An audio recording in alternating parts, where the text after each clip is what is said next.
আল্লাহ পাক রাব্বুল আলামিন সৃষ্টি করেছেন এমনি এমনি না, পিছনে একটা উদ্দেশ্য আছে। সেই উদ্দেশ্যটাই হলো মহান রব কুরআনুল কারীমের মধ্যে ইরশাদ করে দিয়ে বলেন, ওয়ামা খালাকতুল জিন্না ওয়াল ইনসা ইল্লা লিয়াবুদুন। দুনিয়ার জমিনে আমি অনেক মাখলুক তৈরি করেছি, কিন্তু দুইটা জাতিকে আমি সৃষ্টি করিয়া আমি হুকুম করে দিয়েছি, তোমরা আমি রব্বে কারিমের গোলামি করবা, একমাত্র আমার কাছেই তোমরা মাথা নত করবা। আর দুনিয়ার জমিনে যতই মাখলুক বানাইছে আল্লাহ পাক রব্বুল আলামিন এমন করে উদ্দেশ্যহীন উদ্দেশ্য করে বলেন নাই যে তোমরা আমার একমাত্র আমার গোলামি করবা। এ দুনিয়ার মানুষ, দুনিয়ার জমিনে যদি কোনো মানুষ, কোনো ইঞ্জিনিয়ার, কোনো ডাক্তার, কোনো বৈজ্ঞানিক কোনো একটা কিছু তৈরি করে, তার পেছনে তার উদ্দেশ্য থাকে সে এটা দিয়ে কি করবে। যেমনটা এই যে মাইক্রোফোন দেখতেছেন এখানে, এই মাইক্রোফোন যখন তৈরি করে মহান যেই ব্যক্তি তৈরি করলেন ইঞ্জিনিয়ার সাহেব, সেই ইঞ্জিনিয়ার সাহেব কিন্তু এই বৈজ্ঞানিক কিন্তু উদ্দেশ্য রাখলেন। কি উদ্দেশ্য? এইটা দিয়ে মানুষ আস্তে কথা বলবে, আর এই কথাটা সমগ্র সমাজের মধ্যে গ্রামকে গ্রাম ছড়িয়ে দিবে। এইটাই ছিল তার উদ্দেশ্য, এবং এই উদ্দেশ্য হাসিল হইলেই পরে তার এই তৈরি করা মাইক্রোফোনটি কাজে লেগেছে। আর যখন কাজে লাগবে তখনই হলো তার সাকসেস, তার এই কাজের সফলতা। দুনিয়ার মানুষ, তুমি আর এমনি এমনি দুনিয়ার মধ্যে আসি নাই, তোমার আর আমার একটা কাজ আছে। সেই কাজটা হলো রব্বে কারিমের গোলাম হওয়া। দুনিয়ার জমিন থেকে গোলাম বনিয়া তারপরে কবর দেশের রওনা করতে হবে। আল্লাহ তাআলা কুরআনুল কারীমের মধ্যে অন্যত্র আয়াতুল কারীমার মধ্যে ইরশাদ করে দিয়ে বলেন, ইয়া আইয়ুহাল্লাযীনা আমানুত্তাকুল্লাহা হাক্কা তুকাতিহি ওয়া লা তামুতুন্না ইল্লা ওয়া আনতুম মুসলিমুন।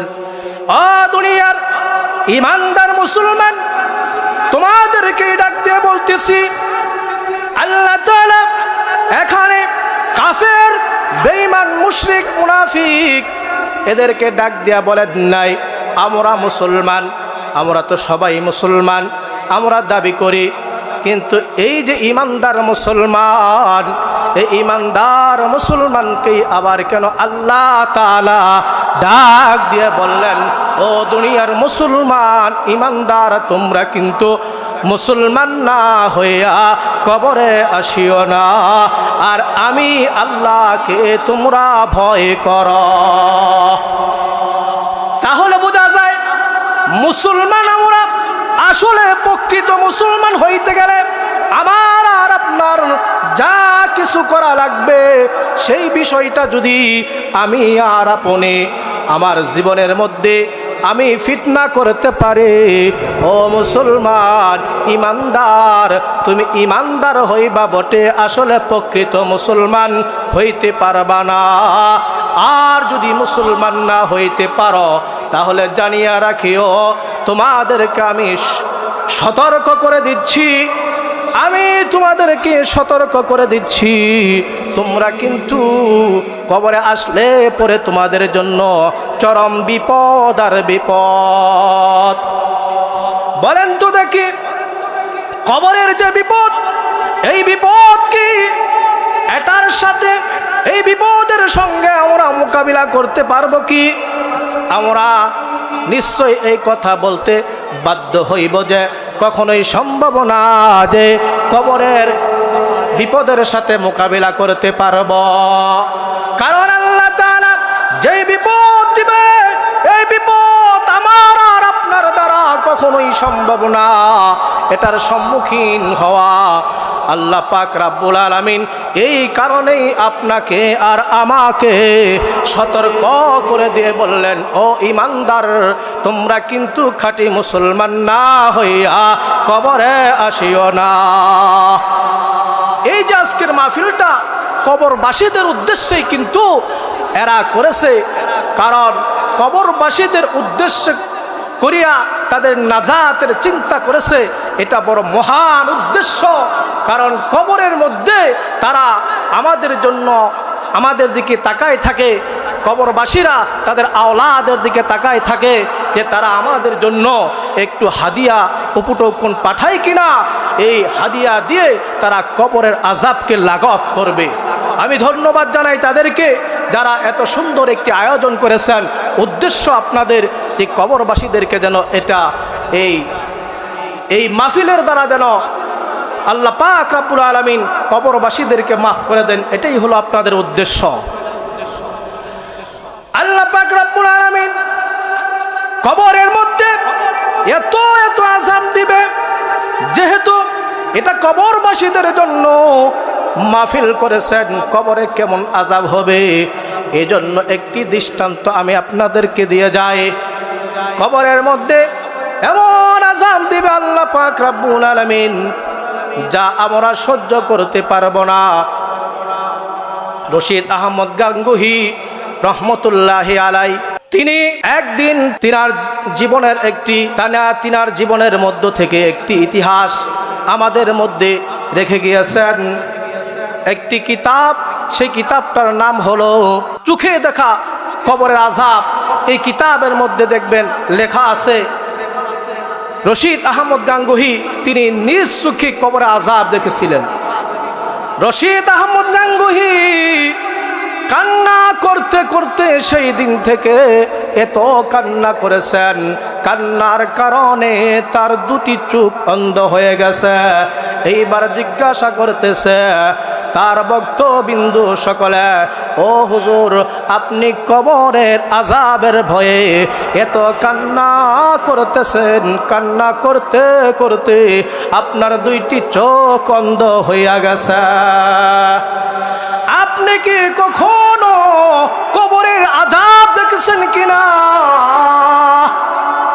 এইবার রশিদ আহমদ গাঙ্গুহি বলতেছে, আমাকে আল্লাহ কবরের আযাব দেখাইছে। তাহলে শোনো ও আমার ভক্তবিন্দুরা, এইবার বলতেছে আমি প্রতিদিন কবরের পাশে গিয়ে এইভাবে কবরবাসীদের জন্য দোয়া করি। একদিন কবরবাসীদের সামনে গিয়ে যখন আমি দোয়া করতেছি, কবর থেকে আমার গায়ে একটা গরম বাতাস এসেছিল। গরম বাতাস আসার পরে আমার শরীরটা ঘেমে গেল। আমি তখন ভয়ে কম্পিত হয়ে গেলাম আর চিন্তিত হয়ে গেলাম, হায়রে, কবর থেকে এত গরম বাতাস, কারণ কি? আমার তো এই কবরের সম্পর্কে জানা লাগবে।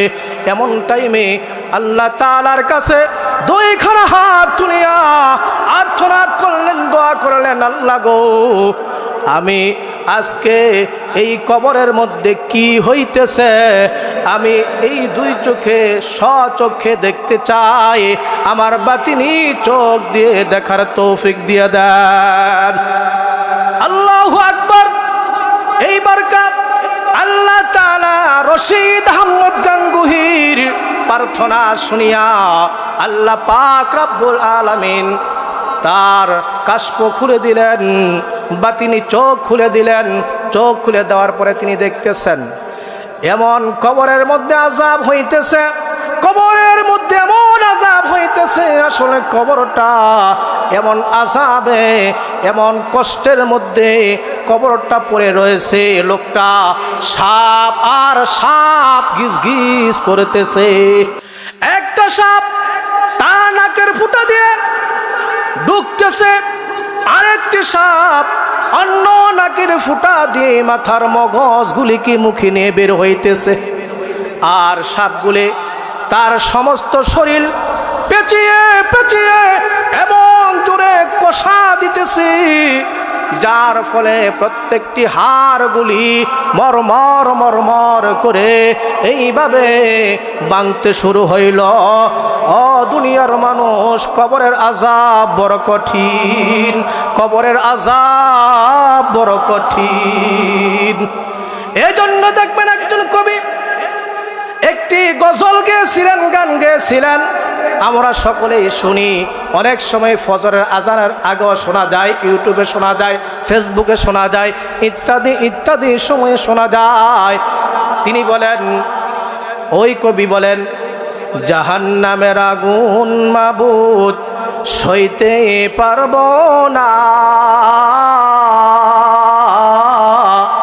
দুনিয়াতে নৌকা দায়ে আখেরে কাদায় না। জাহান্নামের আগুন মাবুদ সইতে পারব না, দুনিয়াতে নৌকা দায়ে আখেরে কাদায় না। এইভাবে গজল গায়। এই কথা কেন কবি বললেন? কারণ দুনিয়ার মধ্যে যেই কষ্ট আছে, একদিন না একদিন আমার কষ্টটা শেষ হয়ে যাবে। ও মুসলমান বন্ধুগণ, কবরের আযাব দুনিয়ার চাইতে বড় কঠিন হবে, এবং আখিরাতের আযাব কিন্তু শুরু আছে, শেষ নাই। দুনিয়ার জমিনের আযাব যত বড়ই হোক না কেন, যত কঠিন হোক না কেন, একদিন না একদিন আযাব থেকে মুক্তি পেয়ে যাইব যখন আমার আপনার মৃত্যু হয়ে যাবে, ঠিক কিনা? আমি বলবো, যিনি এই গজলটি গেয়েছিলেন, আমি বলবো দয়া করিয়া এই গজলটা আর না গাওয়ার জন্য। আর যিনি লিখেছেন তিনাকে বলবো এই গজলটা যেন সংশোধন করে নেয়। কারণ হলো আল্লাহ তাআলা কোরআনুল কারীমের মধ্যে আমাদেরকে শিখাই দিলেন, রব্বানা আতিনা ফিদ দুনিয়া হাসানাতাও ওয়া ফিল আখিরাতি হাসানাতাও ওয়া কিনা আযাবান নার। ও দুনিয়ার মানুষ, ইমানদার মুসলমান, আমি আল্লাহ তাআলার কাছে তোমরা দুনিয়া এবং আখিরাতের কল্যাণ চাও, আমি তোমাদেরকে দুনিয়া এবং আখিরাতের কল্যাণ দান করব। আল্লাহু আকবার। যেখানে আল্লাহ পাক আমাদেরকে শিক্ষা দিতেছেন দুনিয়ার কল্যাণ চাওয়ার জন্য এবং আখিরাতের কল্যাণ চাওয়ার জন্য, তাহলে বোঝা যায় দুনিয়ার জন্য কষ্ট চাওয়াটা এটা আমাদের জন্য শোভনীয় নয়। যদি আমরা চাই তাহলে কোরআনের আয়াতের সাথে আমাদের এই গজলের সংঘর্ষ হয়ে যায়। এজন্য বলবো, আপনারা যারা এই গজলটি গান আর গাইবেন না, যিনি লিখেছেন তিনি এটাকে সংস্করণ করুন। কারণ হলো আয়াতের সাথে, কোরআনের আয়াতের সাথে সংঘর্ষ হয়ে যায়। এ দুনিয়ার মানুষ, আল্লাহ পাক রব্বুল আলামিন যদি আপনাকে আমাকে দুনিয়ার জমিনে কষ্ট দেওয়া একবার শুরু করে, তাহলে বলেন তো দেখি আপনি আর আমি সেই কষ্ট সহ্য করার মতো নাকি? এজন্যই তো আল্লাহ বড় দয়াবান, বড় মেহেরবান বান্দার প্রতি, বড় মেহেরবান, বড় দয়াবান বান্দার প্রতি। এজন্যই আল্লাহ তাআলা শিখাই দিলেন, ও দুনিয়ার মানুষ, আমার কাছে দুনিয়া এবং আখিরাতের কল্যাণ তোমরা চাও। এমন সুন্দর, এত দয়ালু প্রভু, এত দয়ালু আল্লাহ আর কে কোথায় পাইবে? আল্লাহু আকবার। বলতেছিলাম, ও দুনিয়ার মানুষ, কবরের আযাব বড় কঠিন আযাব। এইভাবে যখন নাকি কবরের আযাব দেখতেছেন, রশিদ আহমদ গাঙ্গুহি রহমতুল্লাহি আলাইহি ওখান থেকে এত কান্না শুরু হইল, আল্লাহ তাআলার কাছে দোয়া করতেছে, ওগো আল্লাহ, তোমার এই বান্দার কবরের আযাব তুমি মাফ করিয়া দাও। আমরাও কিন্তু একটু পরে দোয়া করব, আল্লাহ যেন এই মহল্লাবাসীর সকল কবরের আযাবকে মাফ করিয়া দেয়। কারণ আমাদের উদ্দেশ্য হলো আজকে এই মাহফিলের উদ্দেশ্য কি? আজকে এই মাহফিলের উদ্দেশ্যই হলো কবরবাসীদের উদ্দেশ্য যেন আল্লাহ তাদেরকে মাফ করে দেয়, এবং দুনিয়াবাসী যারা জীবিত আল্লাহ যেন তাদের গুনাহ খাতাগুলি মাফ করিয়া দেয়, এবং দুনিয়ার সকল মানুষকে যেন মহান রব এই মাহফিলের উসিলা করিয়া হেদায়েত দান করিয়া দেয়। ঠিক কিনা?